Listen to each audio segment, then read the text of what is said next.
The rain was coming down so hard that the streetlights looked like they were bleeding onto the asphalt. Maya Collins pulled her coat tighter around her shoulders and walked faster. She had a 12-hour shift at the hospital behind her.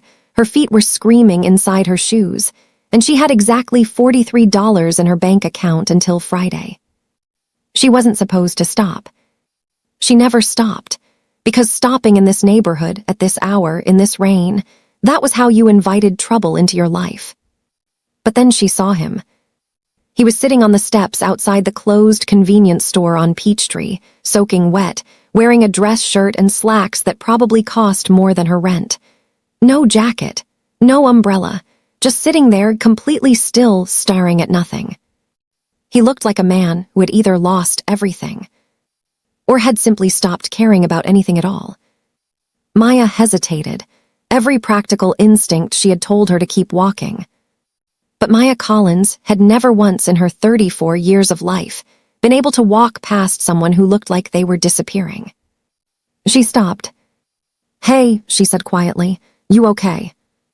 He looked up slowly. His face was sharp, angular, unreadable, the kind of face that had been trained not to show anything. His eyes were dark, not cold, just deep, like they had seen things that couldn't be unseen. He didn't answer. She didn't flinch. "I'm not trying to bother you," Maya said, reaching into her coat pocket. "But it's almost midnight and you're soaked through. There's a 24-hour diner 2 blocks down. They've got hot coffee." She pulled out a $20 bill, her last one until Friday, and held it out toward him. He stared at it like he had never seen money offered to him, without something attached to it. "Take it," she said. "I don't need anything back." For a long moment, he just looked at her. Then, slowly, he took the bill, not gratefully, not rudely, just carefully, like he was memorizing something important. Maya nodded once, turned up her collar against the rain, and walked away. She didn't look back. She didn't get his name. She had no idea she had just made the most consequential decision of her life. Before we go any further, you need to understand something about Maya Collins. Because this story isn't just about what happened to her. It's about why she deserved every single thing that came after. Maya had grown up in Southwest Atlanta, the kind of neighborhood that the city's tourism brochures never mentioned. The kind where you learned early that the world was not designed to catch you when you fell. Her mother had worked 2 jobs. Her father had left when Maya was 7, not dramatically, not with a fight. He just didn't come home one Tuesday, and that was that. Maya had raised her younger brother Darius with one hand while finishing nursing school with the other. She had graduated with honors and $67,000 in student loan debt, and she had never once complained about either of those facts out loud. She worked the overnight shift at Grady Memorial Hospital, one of the busiest trauma centers in the South. She cleaned wounds. She held hands. She sat with patients at 3 a.m. when their families couldn't be there, and she told them you are not alone, and she meant it every single time. Her coworkers loved her. Her supervisor, Linda Marsh, did not. Linda Marsh was the kind of woman who had spent 20 years climbing a ladder and had decided that the best way to stay at the top was to make sure nobody climbed up behind her. She had been looking for a reason to push Maya out for months. And on the morning after Maya gave her last $20 to a stranger in the rain, Linda finally thought she had found one. Maya arrived at the hospital at 6:45 a.m. for her shift, still tired, still damp from the night before. Linda was waiting for her at the nurse's station, with a thin smile that didn't reach her eyes. "Collins," she said, holding up a clipboard, "we need to talk about the Patterson incident." Maya felt her stomach drop. Mr. Patterson was an elderly patient, 78 years old, stubborn as concrete, who had refused his medication 2 nights ago. Maya had documented everything. She had followed every protocol. "I documented that," Maya said carefully. "It's all in the chart." "Your documentation," Linda said, loud enough for 3 other nurses to hear, "is incomplete. And frankly, it's not the first time I've had concerns about your attention to detail." Maya held her breath. I'm recommending a formal review, Linda continued. Pending the outcome, you'll be moved to reduced hours. The room went quiet. Reduced hours meant reduced pay.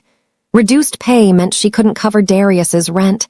He just lost his job 2 weeks ago and hadn't told her yet, but she knew. She always knew. Linda, Maya said, her voice steady even though her hands were not. I followed every protocol, you know that. Linda just smiled and clicked her pen. We'll let the review board decide. Maya walked to the break room, sat down, and stared at the wall for exactly 4 minutes. She did not cry. She had learned a long time ago that crying at work gave certain people exactly what they wanted. Instead, she took a breath, stood up, and went back to her patients. Because that was what Maya Collins did. She carried everything, and she kept moving. But 2 floors below her, in the hospital's private admissions wing, a name was being entered into the system. A name that meant nothing to Maya. Not yet. Park Jin-ho. Admitted for observation. No family listed. No emergency contact. Just a private room, a closed door. And 12 missed calls on a phone that nobody was allowed to answer. Who was Park Jin-ho? And why, out of every hospital in Atlanta, had he come to this one? There are men in this world who are dangerous the way a storm is dangerous. Not because they're loud.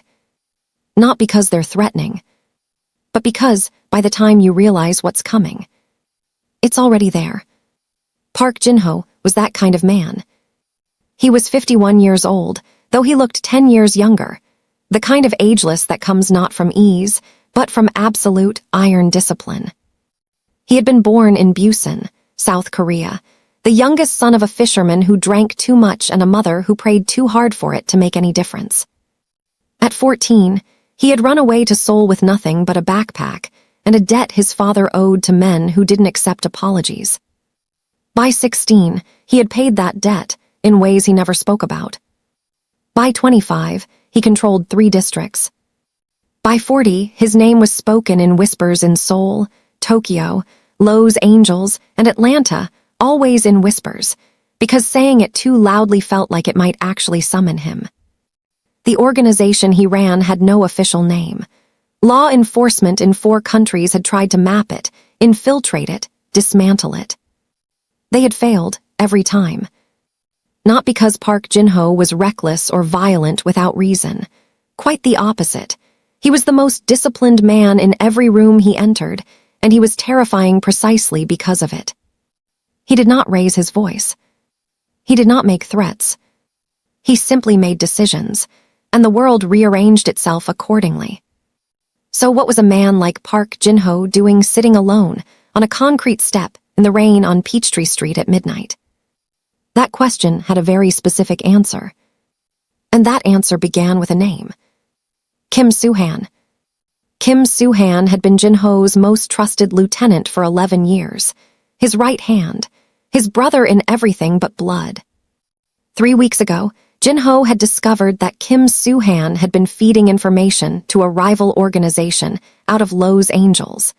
The kind of information that had gotten 2 of Jin-ho's men killed in a parking garage in Gwinnett County. Jin-ho had handled it. He always handled it. But this time, for the first time in 30 years, the handling had cost him something he hadn't expected to lose. His composure. He had walked out of that meeting, gotten into his car, told his driver to stop, gotten out of his car and just walked for 2 hours in the rain. Alone, which was something Park Jin-ho had not done since he was a teenager running from his father's debts. He hadn't realized how far he'd walked until he sat down on those steps, and the rain was so loud he couldn't hear his own thoughts anymore. And then a woman in a worn coat had appeared out of nowhere and handed him $20. He had looked at that $20 bill for a long time after she walked away. Not because of what it was worth, but because of what it meant. She hadn't known who he was. She hadn't wanted anything. She had just seen a man sitting in the rain and decided, without hesitation, without calculation, that he was worth stopping for. Park Jin-ho could not remember the last time someone had done something for him without wanting something in return. He could not remember the last time someone had looked at him and seen not power, not danger, not opportunity, but just a person. He had put the $20 in his breast pocket, and he had not forgotten her face. Which is why, when the chest pains started 3 days later, the ones his doctor in Seoul had been warning him about for 2 years, and his men had rushed him to the nearest hospital with a private admissions protocol. It was Grady Memorial. And it was not entirely a coincidence.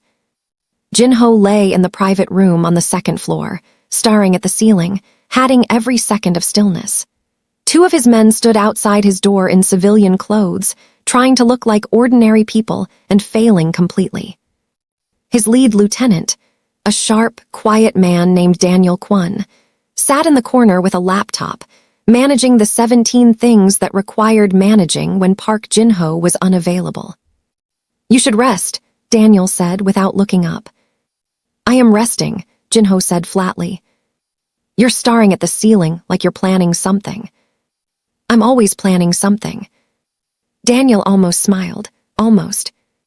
A knock at the door, a nurse coming to check vitals. Daniel started to rise, standard protocol, screen everyone first. But Jin-ho held up one hand. "Leave it," he said quietly. Something in his voice made Daniel sit back down. The door opened. Maya Collins walked in with a tablet and a blood pressure cuff, her eyes already on the chart, her mind still turning over Linda Marsh's words from the morning, her feet still aching. She looked up and stopped. The man in the hospital bed looked back at her with those same dark, unreadable eyes. The same sharp face. The same absolute stillness. The rain-soaked stranger from Peachtree Street. For 3 full seconds, neither of them moved. Then Maya, because she was Maya, squared her shoulders, walked to the side of the bed, and said in her most professional voice, "Good evening. I'm Maya, your attending nurse for this shift. I need to check your blood pressure." Jin-ho studied her face for a long moment. Then, for the first time since he'd been admitted, for possibly the first time in longer than that, Park Jin-ho smiled. Not a power smile, not a calculated smile. Just a real one. Small, quiet, and completely unexpected. "I remember you," he said. Maya kept her expression neutral, though her heart had just shifted into a completely different gear. "I meet a lot of people in my work," she said carefully, wrapping the cuff around his arm. "You gave me $20, he said, "in the rain on Peachtree Street." Maya glanced at him once, then back at the monitor. "I give lots of people things," she said simply. "It doesn't mean anything. It's just the right thing to do." Jin-ho was quiet for a moment. When he spoke again, his voice was lower, more careful. "In my experience," he said, "people who say things like that are either naive." He paused. "Or they are the most dangerous kind of person in the world." Maya looked at him fully then, really looked at him, and something in his expression made the back of her neck tighten in a way she couldn't explain. "Your blood pressure is elevated," she said, removing the cuff. "You need rest. I'll be back to check on you in 2 hours." She turned to leave. "Maya," he said. She stopped. She hadn't told him her name. She turned around slowly. He was holding up his hospital wristband, the one with her name listed as his attending nurse. "Thank you," he said, "for then and for now." Maya nodded once, professionally, and walked out. She stood in the hallway for exactly 5 seconds. Then she whispered to absolutely nobody. What in the world? She didn't know. She had absolutely no idea. The man in that room had ordered the restructuring of criminal enterprises across 4 countries. He had made men 3 times her size look at the floor when he entered a room. And he had just said thank you to her like she'd handed him something worth more than $20. Some moments don't announce themselves. They don't come with warning signs or dramatic music. They just happen, quiet and cruel. And afterward, nothing is ever quite the same. The next 3 days, settled into an unexpected rhythm. Maya checked on Jin-ho every 2 hours during her shift.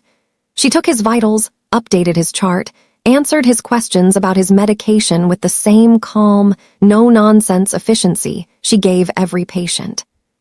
She did not treat him differently. That, more than anything, seemed to fascinate him.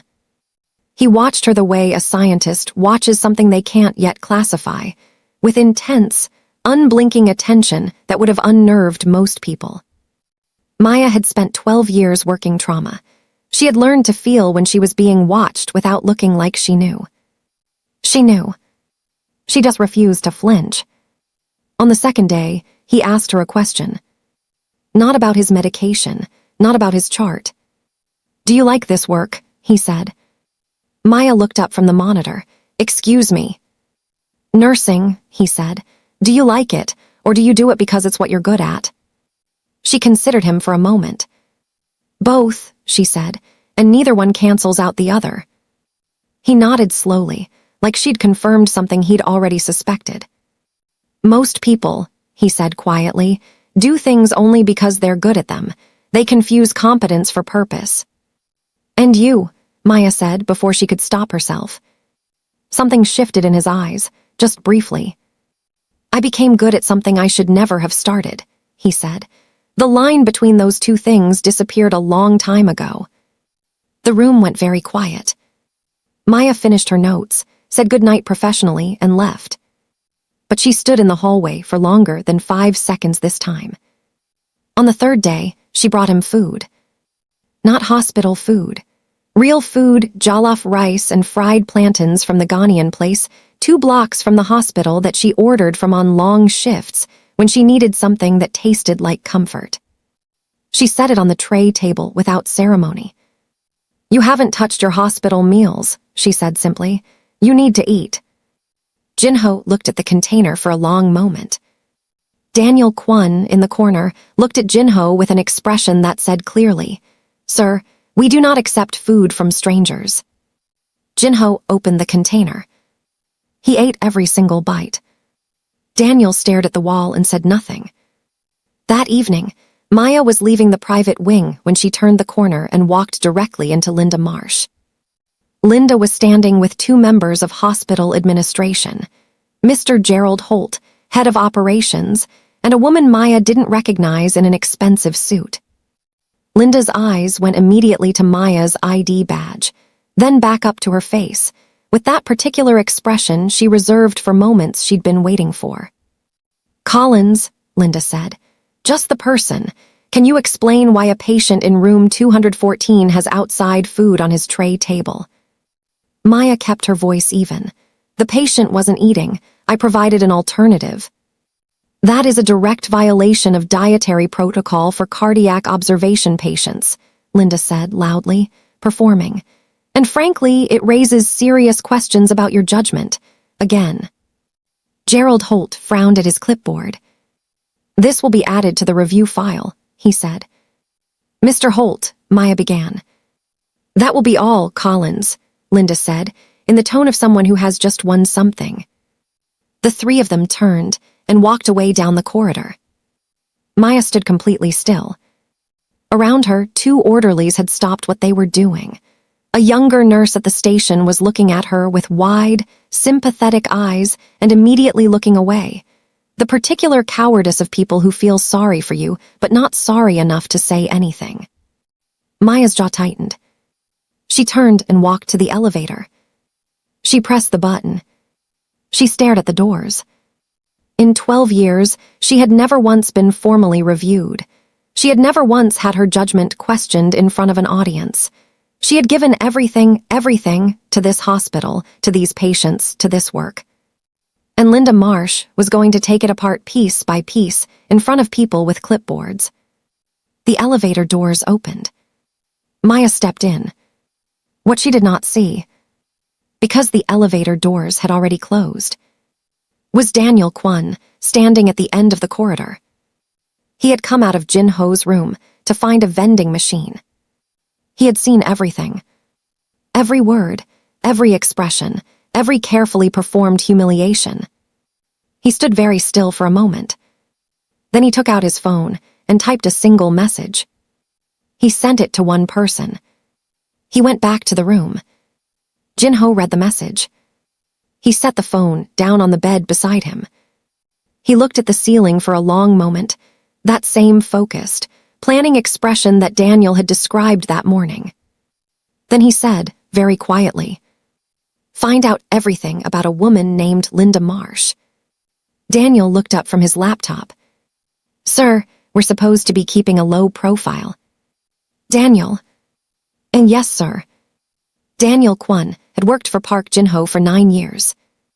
In those 9 years, he had learned exactly 2 things about his employer that never changed. The first, Jin-ho never acted without complete information. The second, when Jin-ho went quiet like that particular, specific quiet, something was already in motion. Something that could not be stopped.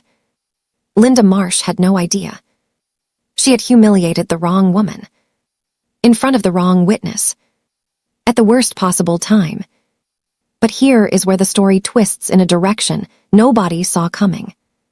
Because the next morning, Maya arrived at work to find her access badge had been deactivated. A letter had been slipped into her locker overnight. She opened it with steady hands and read it twice. Pending formal review, immediate suspension without pay. Effective immediately. 12 years. Gone overnight. Maya sat in the locker room alone for a long time. Then she picked up her bag, walked out of the hospital, stood on the sidewalk in the pale morning light. And for the first time, in as long as she could remember, she had absolutely no idea what to do next. 3 floors above her, an alarm beeped. A nurse rushed into room 214. The bed was empty. Park Jin-ho had checked himself out. No signature, no paperwork. He and Daniel Kwon were simply gone. As if they had never been there at all. Where had he gone? What had he set in motion? And why did Maya's phone? The phone she almost never gave out to anyone. Ring 30 minutes later from a number she didn't recognize.